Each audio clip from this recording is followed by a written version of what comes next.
Hi, my name's Mark, one of the pastors at Trillium. I think behind every story there is a why being worked out. It's sort of the proverbial human experience to ask the why question. Why this? Why that? Why not this? Why not that? When that mass murder occurred in Nova Scotia a few weeks back, the big question was why? Why would he do it? The when, the what, the how, the where, well, that's pretty obvious now. But the why? We may never have an answer to that question. The books you read, the stories you know, there's usually a why behind them being worked out in some form. Sometimes it's pretty obvious, like in a book like Why Do Bad Things Happen to Good People? It's right in the title. In other stories, it's kind of obscure. In the Jesus story, there's a why being worked out. Why did Jesus come? Why the incarnation? Why did God send Jesus into the world? And the answer is pretty simple. Jesus came to multiply the Christ from one to many. Now, I wish it were a little more out front than it often is. It's a bit obscure in the background. It's found in the Gospels. It's found in the writings of Paul. But it's still a bit obscure. We see it probably most powerfully in the book of Acts. In Jesus' own teaching, probably the best example of it is from the Gospel of John in chapter 12. He says this, he says, "Very truly I tell you, unless a grain of wheat falls into the earth and dies, it remains just a single grain. But if it dies, it bears much fruit." Remember, there's only one type of grain.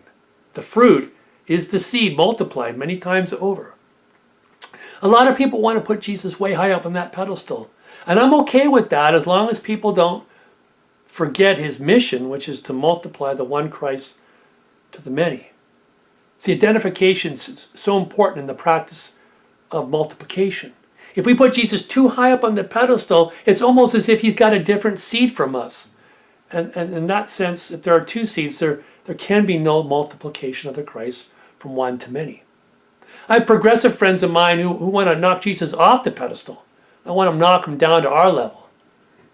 That has its challenges too, right? He didn't really rise from the dead. He didn't really heal people. There's no miracles. There's no resurrection. There's no ascension. He's just another guy like the rest of us. And in that case, there's no multiplication to take effect because there's no Christ. I got another approach. I'm going to put Jesus high up on that pedestal. I'm going to call him the Son of God, the Christ, the Messiah. He really did heal people. He really was raised from the dead. He really ascended to God. But I'm going to put in one little caveat. That pedestal that he's up on right now, it's actually very large.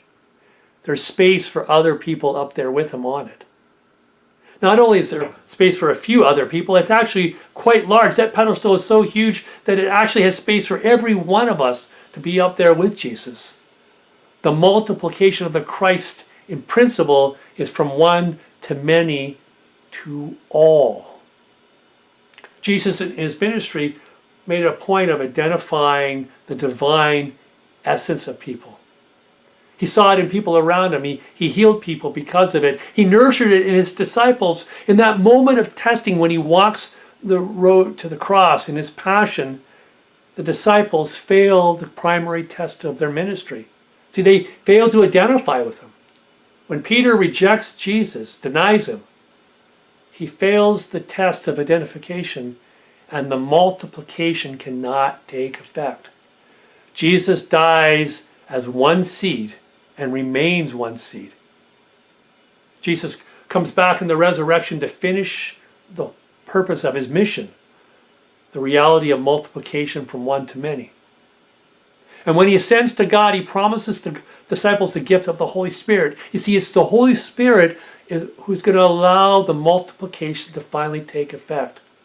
And when the Holy Spirit comes upon those disciples at the very beginning of the book of Acts, what happens? They become like Jesus. They heal like Jesus. They teach like him, like he did.